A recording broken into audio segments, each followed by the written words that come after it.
Yes, so BlizzCon is extremely important to Blizzard. We think of it as our biggest thank you that we can give to the community. It's a celebration, it's a homecoming. I've heard it described as Blizzard's community and Blizzard's worlds in 3D. And we look forward to it all year.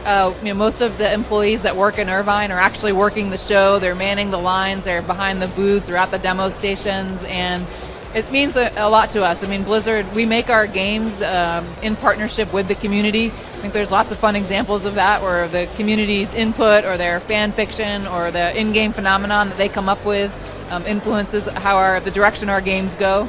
And BlizzCon is similar. We build it for them and with them. And I think the feelings that we get as an employee, there's a real glow for months after BlizzCon. It's kind of a reminder and I guess like a reinvigoration of all that passion for why we do this.